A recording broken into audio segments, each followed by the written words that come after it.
Paz do Senhor, meninas. Eu vou falar sobre o capítulo 12, tá? No capítulo 11, ele termina com os sacerdotes questionando a autoridade de Jesus. Então, Jesus conta uma parábola a partir do capítulo 12, que é a parábola dos lavradores maus. Nessa parábola, fala que o dono da vinha, um homem plantou uma vinha, cercou-a, fundou nela um lagar, edificou uma torre e arrendou-a a uns lavradores e partiu para fora da terra. E chegando o tempo, mandou um servo aos lavradores, para que recebesse dos lavradores do fruto da vinha. Nessa parábola, se a gente for fazer aqui a comparação, né, com a questão espiritual, esse Senhor, dono da vinha, ele é Deus. A vinha, ela é o povo de Israel, o povo judeu, o povo escolhido por Deus, né? E esses servos que esse dono da vinha envia, né, para poder receber os frutos, esses servos, eles são como os profetas que Deus enviou ao longo de toda a história, né? Deus enviou seus profetas para poder exortar o povo, para poder levar a palavra de Deus para o povo. E aquele povo sempre, de alguma forma, rejeitava aqueles profetas. Então aqui, esse dono da vinha enviava esses servos chegavam lá, os lavradores matavam, os lavradores espancavam e não recebiam aqueles servos. E então, em determinado momento, o dono da vinha decide mandar o seu filho, porque sendo o seu filho, ele entendia que aqueles homens iriam respeitá-lo. Mas Deus, ele é onisciente, ele sabia que mesmo enviando seu filho Jesus, o povo de Israel ainda iria rejeitá-lo, né? O povo escolhido. Então, aqui o dono da vinha envia seu filho. E aqueles lavradores maus, vendo que ele era o herdeiro de tudo, né? Eles decidem então matá-lo também, para que a herança fique para eles. E assim como Jesus foi enviado, né? O povo de Israel, o povo escolhido, eles mesmos intentaram matar Jesus, né? Intentaram contra Jesus. E aqui, no versículo 9, Jesus ele fala: que fará, pois, o Senhor da vinha? Virá e destruirá os lavradores e dará a vinha a outros. Nesse momento aqui, dará a vinha a outros. Deus ele escolheu o seu povo, que é o povo de Israel.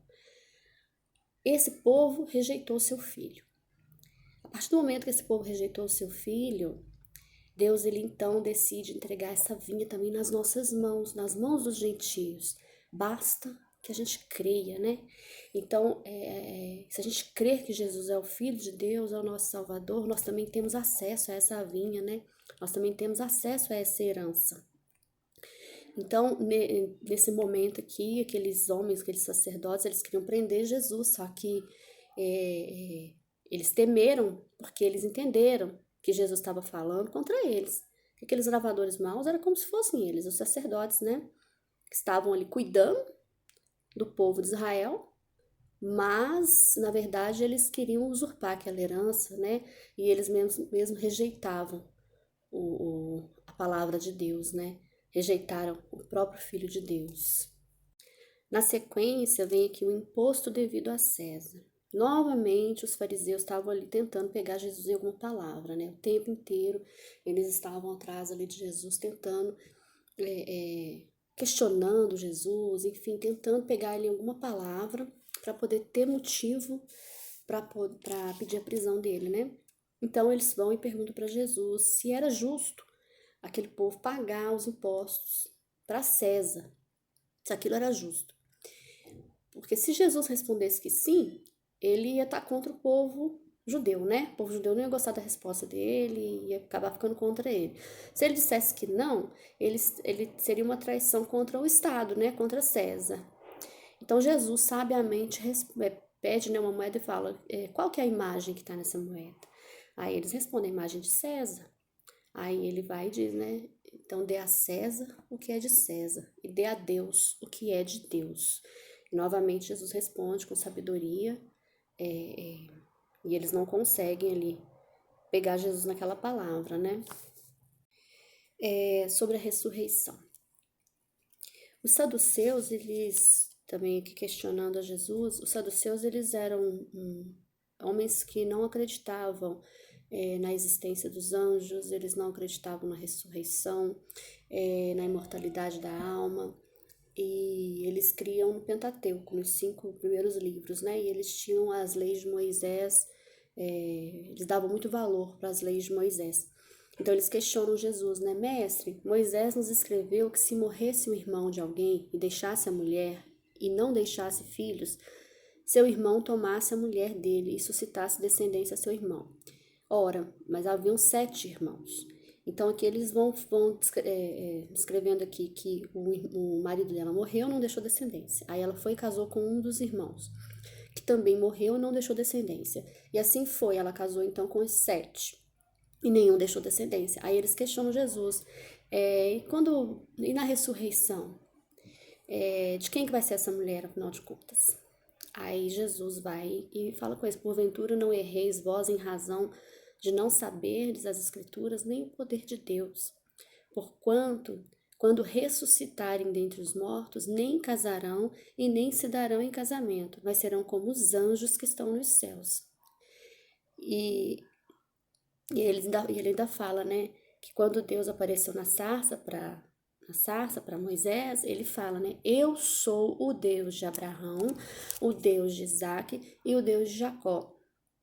Se ele fosse um Deus, Deus ele não é Deus dos mortos, ele é Deus dos vivos. Se ele fosse Deus dos mortos, talvez ele teria dito, eu era o Deus de Abraão, de Isaac e de Jacó, né? Porque eles já haviam morrido na carne, né? Mas ele não é Deus dos mortos, ele é Deus dos vivos. Então ele diz, eu sou. Porque Abraão, Isaac e Jacó estavam mortos na carne apenas, né? Porque no dia da ressurreição eles também estarão entre nós, em nome de Jesus. O resumo da lei. Mais uma vez, né, eles vieram ali testar Jesus, como sempre. Então aproximou-se dele um dos escribas, que os tinha ouvido disputar, e sabendo que lhes tinha respondido bem, perguntou-lhe, qual é o primeiro de todos os mandamentos? E Jesus respondeu-lhe, o primeiro de todos os mandamentos é, ouve Israel, o Senhor nosso Deus é o único Senhor. Amará, pois, ao Senhor teu Deus de todo o teu coração, de toda a tua alma e de todo o teu entendimento e de todas as tuas forças. Este é o primeiro mandamento. E o segundo, semelhante a este, é: amarás o teu próximo como a ti mesmo. Não há outro mandamento maior que este. E o escriba, naquele momento, ele reconhece a sabedoria de Jesus. Ele reconhece que ele respondeu com muita sabedoria. E Jesus, ele diz para ele assim, né? Você não está longe do reino de Deus. E naquele momento ninguém mais ousou perguntar mais nada para Jesus. A ignorância dos judeus quanto ao Messias. Jesus, ele estava ensinando no templo, né? E ali ele estava falando sobre Davi. Como dizem os escribas que o Cristo é o filho de Davi, Jesus, ele é da descendência de Davi, né? Então ele era chamado ali de filho de Davi. Só que ele mostra aqui que o próprio Davi o chama de Senhor. Então, como que ele seria o filho de Davi se o próprio Davi o chama de Senhor? É porque o próprio Davi, ele reconhece a superioridade de Jesus, né? Reconhece que Jesus é maior que ele, apesar de ser de sua descendência. E depois ele começa a falar sobre para a gente se guardai-vos dos escribas, que gostam de andar com vestes compridas e das saudações nas praças, e das primeiras cadeiras nas sinagogas e dos primeiros assentos nas ceias. Ele fala aqui sobre esses escribas. Naquela época, os escribas eles dependiam das ofertas para poder eles sobreviverem, né? E apesar de alguns serem mais humildes, serem talvez honestos, eles viviam daquelas ofertas ali com mais humildade. Só que existiam aqueles que queriam ser os primeiros, né? Existiam aqueles corrompidos, que não é diferente dos dias de hoje. Hoje nós temos nossos líderes religiosos, muitos, graças a Deus, estão aí pregando a palavra de forma correta, honesta, com humildade, buscando realmente levar a palavra para a salvação do povo, né? Sem nenhuma corrupção. Mas muitos outros, infelizmente, eles querem se exaltar, a intenção deles é somente dinheiro, somente financeira, eles querem ser os primeiros, né? E, enfim, tem muitos líderes religiosos hoje em dia que estão corrompidos. Eles dependem do dinheiro do povo, eles não abrem mão disso, e eles querem se enriquecer dessa forma, né? E querem a glória para si. Mas Jesus deixa bem claro que estes receberão grave condenação. Então, ai desses líderes, né? Ai desses homens que estão aí pregando em nome de Jesus, mas que, na verdade, eles não têm Jesus no seu coração. Eles vão receber grave condenação. E a gente pede a Deus, né, que essas pessoas que seguem, né, esses líderes corrompidos, que eles possam ter sua visão aberta. Porque é muito triste, às vezes, a gente ver pessoas seguindo alguns líderes aí que a gente nota perfeitamente que são lobos, né? Infelizmente. E para finalizar, a oferta da viúva pobre. Jesus estava sentado de frente da arca do tesouro e observava a maneira como a multidão lançava o dinheiro na arca do tesouro. E muitos ricos deitavam muito dinheiro, né? Mas Jesus, ele observa ali que aqueles ricos colocavam muito dinheiro ali, mas muito dinheiro daquilo que sobrava para eles, né? E às vezes nem entregava aquilo ali de forma sincera, com coração sincero. Mas aquela viúva, ela vem e ela coloca as suas 2 pequenas moedas, que valiam meio centavo. E chamando seus discípulos, ele disse: Em verdade vos digo que esta pobre viúva deitou mais que todos os que deitaram na arca do tesouro, porque todos ali deitaram do que lhes sobrava. Mas esta, da sua pobreza, deitou tudo o que tinha do seu sustento.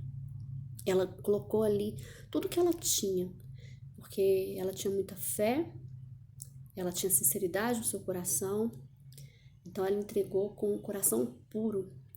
E Jesus, ele recebeu, ele recebe, né, aquela oferta que nós entregamos de coração, ele recebe muito mais do que aquela oferta dada de forma às vezes obrigatória ou para só aparecer, né?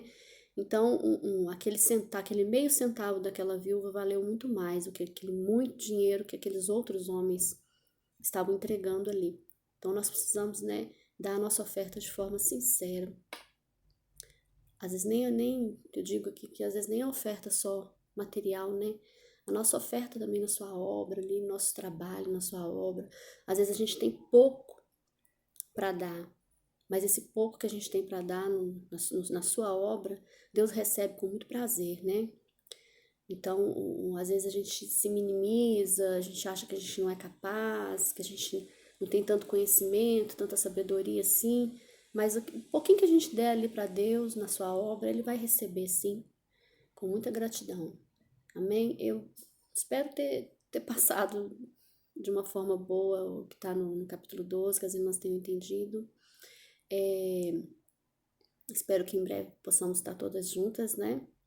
E hoje eu passo a bola para a Sandrelli.